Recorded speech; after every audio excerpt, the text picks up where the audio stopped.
సంక్రాంతి రద్దీ దృష్ట్యా టీఎస్ఆర్టీసీ పగడ్బందీగా ఏర్పాట్లు చేసినట్లు ఆర్టీసీ ఎండీ సజ్జనార్ తెలిపారు. పండుగ కోసం ప్రయాణికుల సౌకర్యార్థం 4484 స్పెషల్ బస్సులను అందుబాటులో ఉంచినట్లు పేర్కొన్నారు. సంక్రాంతి స్పెషల్ బస్సులను మహాలక్ష్మి పథకం కింద మహిళలు ఉచితంగా ప్రయాణించవచ్చంటున్న ఆర్టీసీ ఎండీ సజ్జనార్తో మా ప్రతినిధి Numan face to face. Sankranti పండుగ సందర్భంగా ఇటు టీఎస్ఆర్టీసీ ప్రత్యేక బస్సులను ప్రారంభించింది. సో ఈ ఎన్ని సర్వీసులు ప్రయాణికులకు అందుబాటులో ఉంటున్నాయి ఏంటనేది ఇలాంటి వివరాలు తెలుసుకుందాం. మనతో పాటు మాట్లాడడానికి టీఎస్ఆర్టీసీ ఎండీ సజ్జనార్ గారు ఉన్నారు. వారితో మాట్లాడి దీనికి సంబంధించి మరిన్ని వివరాలు తెలుసుకుందాం. సో చెప్పండి, సంక్రాంతి పండుగ సందర్భంగా సో ఎన్ని బస్సులను ఏర్పాట్లు చేస్తున్నారు ఏంటి? మొత్తం 4484 బస్సెస్ని ఏర్పాటు చేయడం జరిగింది. ఇంకా అవసరమైతే కూడా ఇంకా ఎక్కువ బస్సెస్ కూడా పెట్టడానికి కూడా అరేంజ్మెంట్ చేయడం జరిగింది. అది కాకుండా మనం ఎంజీబీఎస్ జేబీఎస్ కాకుండా వేరే మన ఎల్బీ నగర్ కావచ్చు, దిల్సుఖ్ నగర్ కావచ్చు, సంతోష్ నగరు, అక్కడ సైదాబాదు ప్లస్ ఆరంగడు, లింగంపల్లి, గట్కేసరు, ఎల్బీ నగర్, ఉప్పల్ దగ్గర కూడా మనము ఏర్పాటు కూడా చేయడం జరిగింది. అంటే ముఖ్యంగా సంక్రాంతి అనగానే ఏపీకి వెళ్ళేటటువంటి ప్రయాణికులు ఎక్కువగా ఉంటారు. సో ముఖ్యంగా ఏపీ సైడ్కి వెళ్ళేటటువంటి బస్సుల సంఖ్య ఏమైనా పెంచడం జరుగుతుందా? ఈసారి బికాజ్ ఇక్కడ మనకు మహాలక్ష్మి స్కీమ్ రావడంతో మనము అంత బస్సెస్ అక్కడ పంపలేకపోతున్నాం. మనం ఆల్రెడీ ఎండీ ఏపీఎస్ఆర్టీసీ కూడా తెలియపరిచాను, పర్సనల్ కూడా ఫోన్ చేసి చెప్పడం జరిగింది. వాళ్ళు కూడా వాళ్ళ ఆఫీసర్స్ కూడా ఆదేశించడం జరిగింది. ఇంకా ఎక్కువ బస్సెస్ రన్ చేయడం చెప్పి కూడా వాళ్ళు ఆదేశించడం జరిగింది.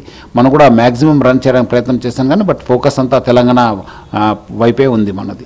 పండుగ ప్రతిసారి కూడా ఇటు ప్రైవేట్ ట్రావెల్స్లో దోపిడీ ఎక్కువగా ఉంటుంది. సో ఇటు ఆర్టీఏతో కలిసి ఆర్టీసీ ఏమైనా డ్రైవ్స్ ఏమైనా చేపడుతున్నారా?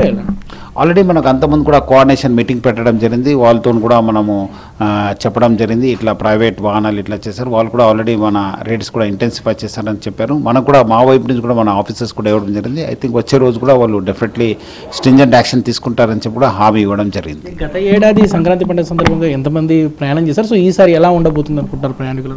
ఈసారి కూడా ఎక్కువనే ఉంటుందని చెప్పి అంచనా చేస్తున్నాం. ఎందుకంటే ఈసారి మళ్ళీ ప్రత్యేకంగా మహాలక్ష్మి స్కీమ్ రావడంతో చాలామంది మన బస్సులో ప్రయాణం చేస్తారని చెప్పి కూడా ఆశిస్తున్నాం. మహాలక్ష్మి స్కీమ్ వల్ల కామన్ డేస్లోనే విపరీతంగా రద్దీ ఉంటుంది, ఒక గందరగోళ వాతావరణం కనిపిస్తుంది. అలాంటిది ఇప్పుడు సంక్రాంతి సీజన్, పండగ సీజన్ కాబట్టి కొద్దిగా మరింత క్రౌడ్ పెరిగేటటువంటి అవకాశం ఉంటుంది. సో ఎలాంటి జాగ్రత్త చర్యలు తీసుకుంటున్నారు? ఏర్పాట్లు ఎలా ఉండబోతుంది? అందుకు మన అన్ని చోట్ల కూడా మన రైలింగ్స్ పెట్టడం జరిగింది. అన్ని చోట్ల కూడా టెంట్స్ ఇవ్వడం జరిగింది. అంతే కూడా సపరేట్ పాయింట్స్ పెట్టేసి మనము ఆ ఏరియాకి వెళ్ళే వాళ్ళు కూడా అదే రైలింగ్స్లో అదే స్టాప్ నుంచి ఎక్కాలని చెప్పి కూడా మనము ఏర్పాటు చేయడం జరిగింది. మన ఆఫీసర్స్ కూడా సపరేట్ ఆఫీసర్స్, ఇక్కడ హెడ్ ఆఫీస్లో పనిచేసే ఆఫీసర్స్ కూడా వాళ్ళు కూడా అక్కడ పంపడం జరుగుతుంది. వాళ్ళు కూడా వాళ్ళ సూపర్విజన్లో ఈ వచ్చే 3 days కూడా పనిచేయడం జరుగుతుంది. వెళ్ళడం ఒక అయితే రిటర్న్లో రావడం అనేది ఒక సమస్య ప్రతిసారి ప్రయాణికులకు. సో రిటర్న్ అంటే సెలవులు ముగించుకొని వచ్చే టైంకి కూడా మరి సర్వీసులు ఎలా ఉంటాయి సార్? ఇట్లాగే సేమ్ సర్వీస్ కొనడం జరుగుతుంది. బట్ ఇప్పుడు ఇంత రష్ ఉండదు అప్పుడు, ఎందుకంటే ఒక 3-4 days, ఇప్పుడు 2-3 days వెళ్ళే క్రౌడ్ 4-5 days దాకా వస్తూనే ఉంటారు. సో అంత ప్రెషర్ ఉండదు. ఎందుకు లాస్ట్ 2 years కూడా చూశాను, ఆ లాస్ట్లో అంత ప్రెషర్ ఉండదు. డెఫినెట్లీ ఈసారి కూడా చాలా సాఫ్గా జరుగుతుందని చెప్పి నాకు విశ్వాసం. ఫైనల్గా ప్రయాణికులకు కూడా ఏం చెప్పదలుచుకున్నారు ఆర్టీసీ తరఫున? భద్రతకు ఒక సురక్షిత ప్రయాణానికి మారుపేరు మా టీఎస్ఆర్టీసీ. ప్రజలందరూ కూడా వాళ్ళ ఈ గమ్యాన్ని సంతోషంగా చేరాలంటే మా టీఎస్ఆర్టీసీ బస్సులో ప్రయాణించాలని చెప్పి నేను ప్రజలందరూ కూడా కోరుతున్నాను. Thank you sir. మొత్తానికైతే ఇటు ఆర్టీసీ తరఫున సంక్రాంతి పండుగ సందర్భంగా ప్రత్యేకమైన బస్సులు ఏర్పాటు చేశాము. సో ప్రయాణికులకు ఎక్కడ కూడా ఇబ్బంది జరగకుండా అన్ని రకాల ఏర్పాట్లు కూడా చేసినట్లు టీఎస్ఆర్టీసీ ఎండీ సజ్జనార్ చెప్తున్నారు. వీడియో జర్నలిస్ట్ తిరుపతితో నుమాన్, ఆంధ్రజ్యోతి, హైదరాబాద్.